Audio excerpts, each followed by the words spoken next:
Capítulo 8. Hoje, o Hospital Heinrich não existe mais e provavelmente jamais será reconstruído. Se você quer visitá-lo, tem de convencer um fazendeiro a lhe emprestar a sua mula, pois ninguém nas redondezas está disposto a ultrapassar 20 quilômetros de distância das suas ruínas. E depois que você chega lá, vê que dificilmente poderia censurá-los por isso. Os poucos pedaços do edifício que sobreviveram estão recobertos por uma variedade espessa e espinhenta de era chamada kudzu, que torna difícil ver qual era a aparência do hospital quando os Baudelaire chegaram pela primeira vez na perua do CSC. Os mapas confusos foram roídos das paredes das escadarias bambas. Portanto, é muito difícil imaginar como foi problemático encontrar o caminho entre todas as áreas do edifício. E o sistema de intercomunicação há muito se esfacelara, restando apenas um punhado de alto-falantes quadrados jogados no meio do entulho cinzento. Portanto, é impossível imaginar como foi desalentador quando Klaus e Sunny ouviram a última comunicação de Matatias. Atenção! Anunciou Matatias. Não havia alto-falantes de intercomunicador instalados na metade inacabada do hospital. Portanto, os dois Baudelaire mais jovens tiveram de prestar muita atenção para ouvir a voz rascante do seu inimigo saída de um dos alto-falantes externos. Atenção, atenção! Aqui é Matatias, o diretor de recursos humanos. Estou cancelando o resto das inspeções do hospital. Já descobrimos o que estávamos procurando. Houve uma pausa quando Matatias se afastou do microfone e, aguçando muitos ouvidos, Klaus e Sunny conseguiram ouvir bem fraquinho o ruído da risada triunfante esganiçada do diretor de recursos humanos. Desculpem, continuou ele depois que passou o ataque de riso. Continuando, por favor, fiquem sabendo que 2 dos 3 assassinos Baudelaire, Clyde e Suzy Baudelaire, foram localizados no hospital. Se vocês virem qualquer criança que reconheçam pelas fotografias publicadas no Pundonor Diário, capturem-na por favor e notifiquem a polícia. Matatias parou de falar e começou a dar risadinhas de novo, até que as crianças ouviram a voz de Esme Squalor sussurrando. Querido, você esqueceu de desligar o intercomunicador. Então, houve um clique e tudo ficou em silêncio. Eles a pegaram, disse Klaus. Agora que o sol tinha nascido, já não estava tão frio na seção inacabada do hospital, mas o Baudelaire do meio tremia assim mesmo. Isso é o que o Matatias queria dizer quando disse que eles tinham encontrado o que estavam procurando. Perigo, disse Sunny soturna. Sim, certamente Violet corre perigo, disse Klaus. Temos de salvá-la antes que seja tarde demais. Vir-me, disse Sunny o que queria dizer. Mas nós não sabemos onde ela está. Deve estar em algum lugar do hospital, disse Klaus. Se não estivesse, Matatias não estaria aqui ainda. Ele e Esme provavelmente esperam nos capturar também. Hansi, disse Sunny. E o dossiê? Concordou Klaus, tirando do bolso a página 13, que estava guardada ali para maior segurança, juntamente com os fragmentos dos cadernos dos Quagmire. Vamos, Sunny! Temos de encontrar a nossa irmã e tirá-la de lá. Linderstu, disse Sunny. Ela queria dizer... Isto vai ser duro. Vamos ter de perambular em volta do hospital procurando por ela, enquanto outras pessoas vão perambular em volta do hospital procurando por nós.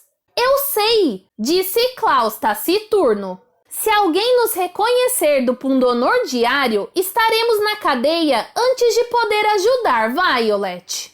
Disfarce, disse Sunny. Não sei como. disse Klaus, correndo os olhos pela sala semi-acabada. Tudo o que temos aqui são algumas lanternas e uns pedaços de lona. Imagino que se nos enrolarmos nas lonas e pusermos as lanternas em cima da cabeça, poderemos tentar nos disfarçar de pilhas de materiais de construção.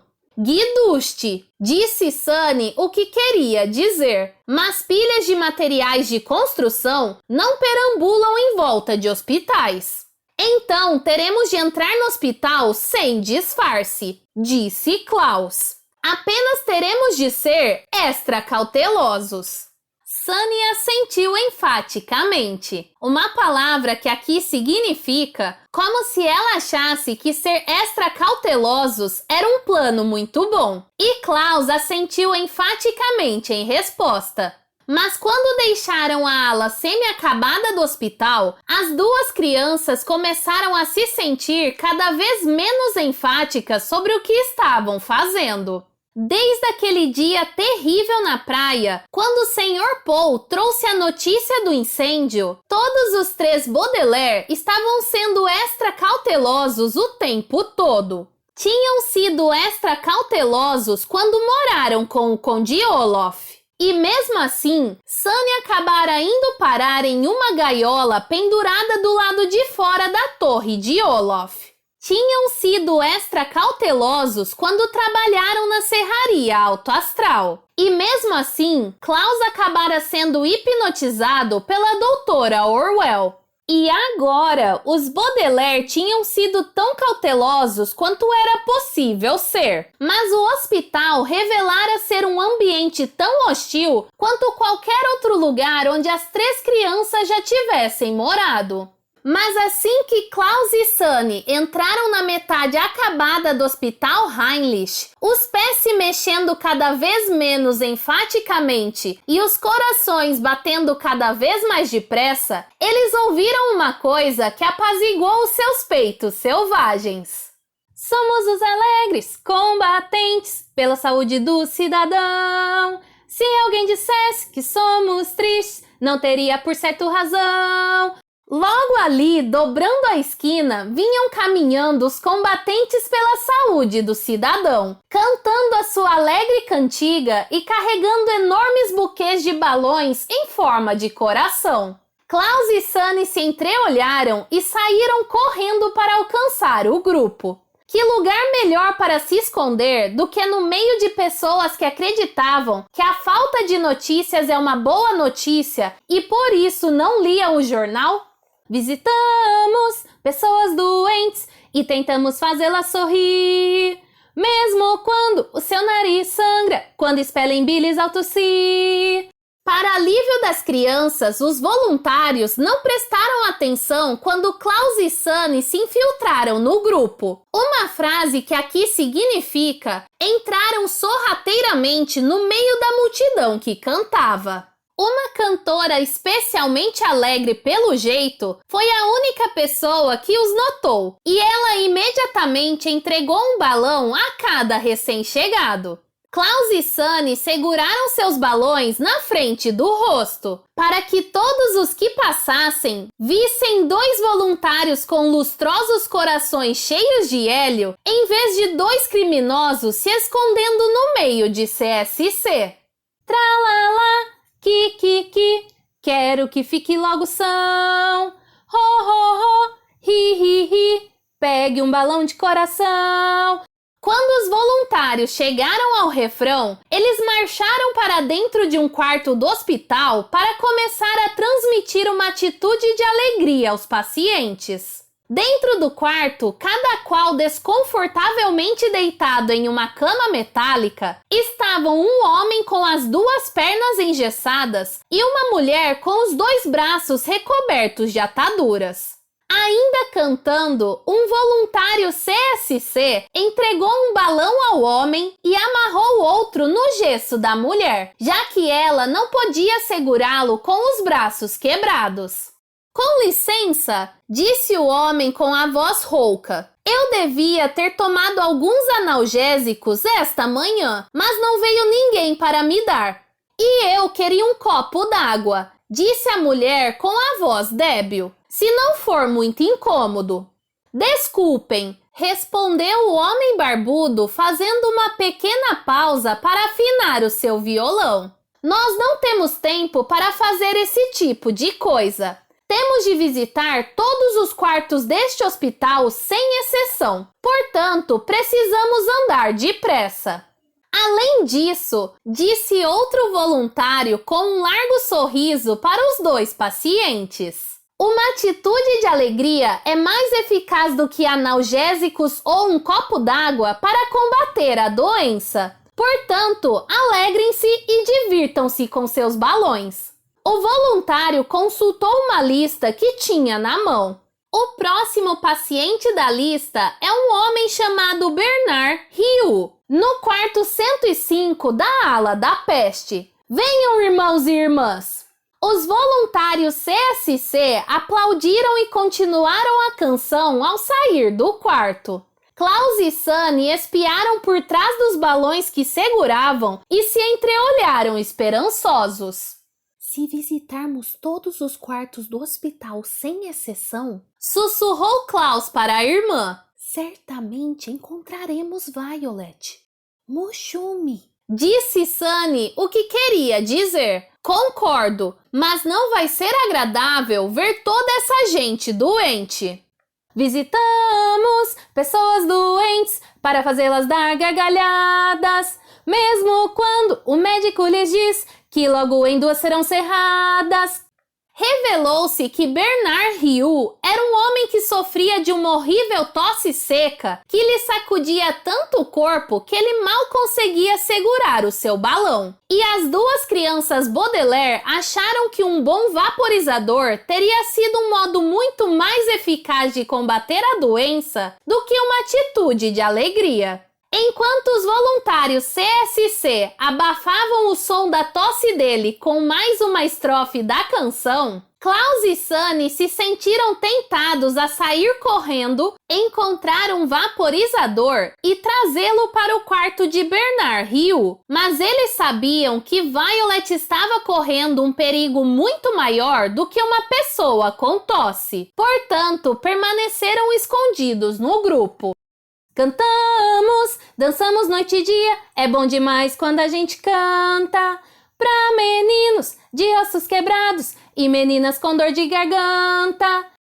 O próximo paciente da lista era Cynthia Vane, uma mulher jovem com uma terrível dor de dente, que provavelmente preferiria alguma coisa fria e fácil de comer em vez de um balão em forma de coração. Mas por mais inflamada que parecesse a sua boca, as crianças não se atreveram a sair correndo para procurar purê de maçã ou sorvete para ela. Elas sabiam que era possível que a mulher tivesse lido o Pundonor Diário para matar o tempo no quarto do hospital e poderia reconhecê-la se mostrassem seus rostos. Tralala, ki, quero que fique logo são. Ho, hi, pegue um balão de coração. Sem parar, os voluntários seguiram marchando e Klaus e Sunny marcharam com eles. Porém, a cada ho e hi, mais se desalentavam seus corações. Os dois Baudelaire acompanharam os voluntários CSC subindo e descendo as escadarias do hospital. E muito embora vissem um grande número de mapas confusos, alto-falantes de intercomunicador e pessoas doentes, não viram nem sinal da irmã. Eles visitaram o quarto 201 e cantaram para Jonah Maple, que estava sofrendo de enjoo de mar, e deram um balão em forma de coração a Charlie Anderson, do quarto 714, que tinha se ferido em um acidente, e visitaram Clarissa Dalloway, que parecia não ter nada de errado, mas ficava olhando tristemente pela janela do quarto 1308. Porém, em lugar nenhum, em qualquer dos quartos nos quais os voluntários entraram, estava Violet Baudelaire, que temiam Klaus e Sunny, estava sofrendo mais do que qualquer dos outros pacientes. Seiuni, disse Sunny enquanto os voluntários subiam mais uma escadaria. Ela queria dizer alguma coisa na linha D. Estivemos perambulando pelo hospital a manhã inteira e não chegamos mais perto de resgatar a nossa irmã. E Klaus assentiu soturnamente. Eu sei, disse Klaus, mas os voluntários CSC vão visitar cada pessoa internada no Hospital Heinrich sem exceção. Com certeza acabaremos encontrando o Violet. Atenção, atenção! Anunciou uma voz. E os voluntários pararam de cantar e se reuniram em volta do alto-falante de intercomunicador mais próximo para ouvir o que Matatias tinha a dizer. Atenção! Disse Matatias. Hoje é um dia muito importante na história do hospital. Daqui a precisamente 1 hora, um médico daqui irá realizar a primeira craniectomia do mundo em uma menina de 14 anos. Todos nós esperamos que essa operação tão perigosa seja um sucesso total. Isso é tudo. Violet, murmurou Sunny para o irmão. Também acho, disse Klaus. E não gostei de como soou aquela operação. Crânio é cabeça e ectomia é um termo médico aplicado quando se remove alguma coisa. Decape! Perguntou Sunny em um cochicho horrorizado. Ela queria dizer alguma coisa como: Você acha que eles vão cortar fora a cabeça de Violet? Não sei, disse Klaus estremecendo. Mas não podemos mais continuar perambulando por aí com esses voluntários cantantes. Temos de encontrá-la imediatamente. Ok, bradou um voluntário consultando a lista. A próxima paciente é Emma Bovary, no quarto 2611. É um caso de intoxicação alimentar, portanto, precisa de uma atitude especialmente alegre. Com licença, irmão, disse Klaus ao voluntário, usando relutantemente o termo irmão em lugar de pessoa que mal conheço. Eu estava me perguntando se poderia pedir emprestado a sua cópia da lista de pacientes. É claro, respondeu o voluntário. De qualquer modo, não gosto de ler todos esses nomes de gente doente. É muito deprimente. Prefiro segurar balões. Com um alegre sorriso, o voluntário entregou a Klaus a longa lista de pacientes e pegou o balão das mãos dele, enquanto o barbudo começava a estrofe seguinte da canção. Cantamos pra homens com sarampo e mulheres gripadas demais. Pra você, nós só vamos cantar quando inalar micróbios letais. Com a face exposta, Klaus teve de esquivar-se atrás do balão de Sunny a fim de olhar a lista de pacientes do hospital. Há centenas de pessoas nesta lista, disse ele à irmã, e ela está organizada por ala e não por nome. Não podemos ler isto aqui no corredor, especialmente precisando nos esconder atrás de um só balão para os dois. Damajate, disse Sunny apontando o corredor. Com Damajate ela queria dizer alguma coisa na linha D. Vamos nos esconder naquele closet de suprimentos ali adiante. E de fato havia uma porta que dizia closet de suprimentos no final do corredor, logo depois de dois médicos que tinham parado na frente de um dos mapas confusos para bater um papo. Quando os voluntários CSC começaram a cantar o refrão da música enquanto seguiam para o quarto de Emma Bovary, Klaus e Sunny se separaram dos voluntários e caminharam cautelosamente até o armário, segurando o balão do melhor jeito possível na frente de ambos os rostos. Por sorte, os dois médicos estavam ocupados demais conversando sobre um evento esportivo que tinham assistido pela televisão para reparar nos dois acusados de assassinato se esgueirando pelo corredor do hospital. E na hora em que os voluntários estavam cantando Tralala, ki, quero que fique logo são, ho, hi, pegue um balão de coração. Klaus e Sunny já estavam dentro do armário. Como um sino de igreja, um caixão de defunto e um tonel de chocolate derretido, um closet de suprimentos dificilmente é um lugar confortável para se esconder. E aquele não era exceção. Quando fecharam a porta do closet, os dois Baudelaire mais jovens viram-se em uma salinha apertada, iluminada somente por uma lâmpada de luz vacilante pendurada no teto.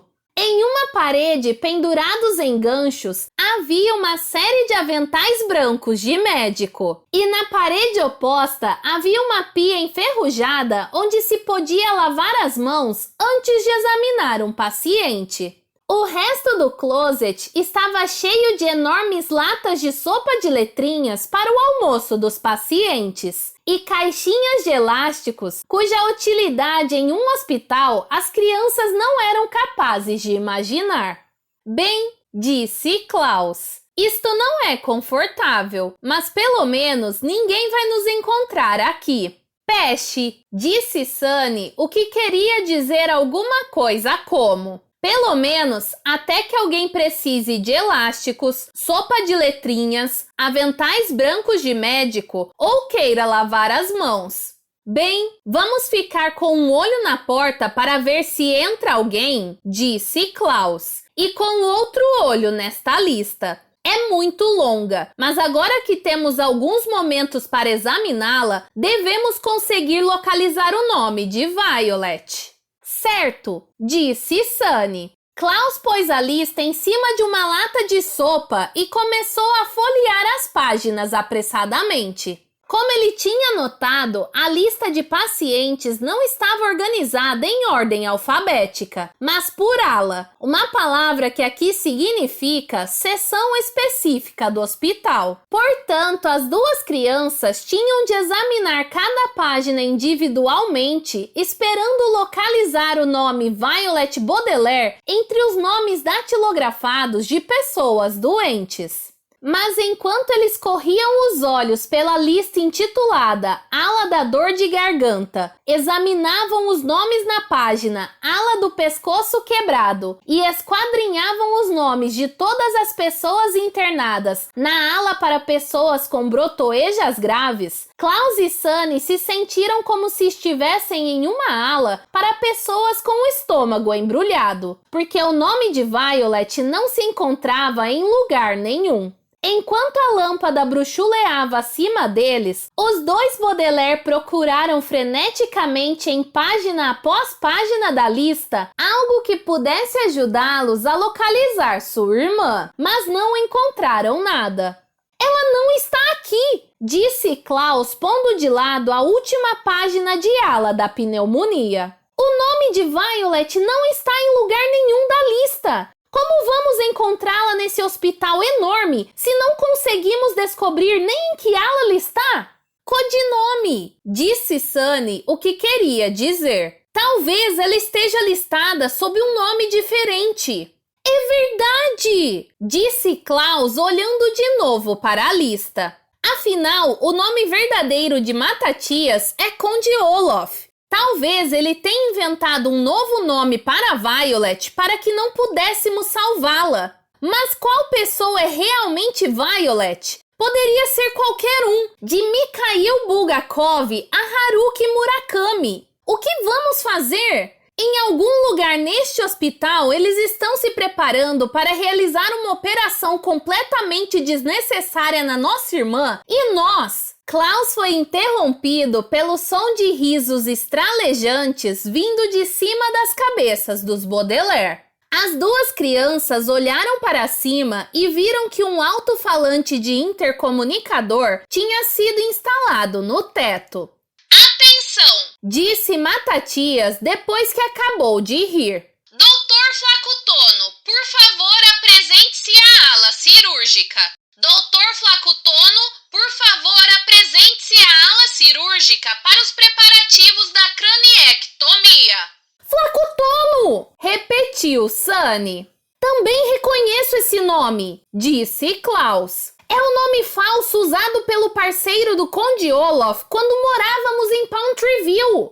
Tio Freck! Disse Sunny alvoroçada. Ela queria dizer: Violet está em grave perigo! Temos de achá-la imediatamente! Mas Klaus não respondeu. Por trás dos óculos, seus olhos estavam semicerrados, como muitas vezes ficavam quando ele estava tentando se lembrar de algo que tinha lido.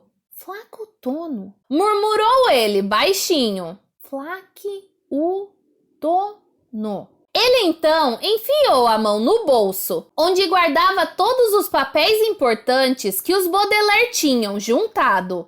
Alfuncuti, disse ele e pegou outra página dos cadernos dos Quagmire. Era a página que continha as palavras anagrama, um nome que não tinha feito nenhum sentido para os Baudelaire quando examinaram as páginas juntos. Klaus olhou para a página dos Quagmire, depois para a lista de pacientes, depois para a página de novo. Então, ele olhou para Sunny e ela pôde ver seus olhos se arregalarem atrás dos óculos, do modo como sempre faziam depois que ele lia alguma coisa muito difícil e finalmente entendia. Acho que sei como encontrar Violet, disse Klaus lentamente. Mas vamos precisar dos seus dentes, Sunny. Pronta, disse Sunny abrindo a boca. Klaus sorriu e apontou para a pilha de latas no closet de suprimentos. Abra uma dessas latas de sopa de letrinhas, disse ele, e depressa.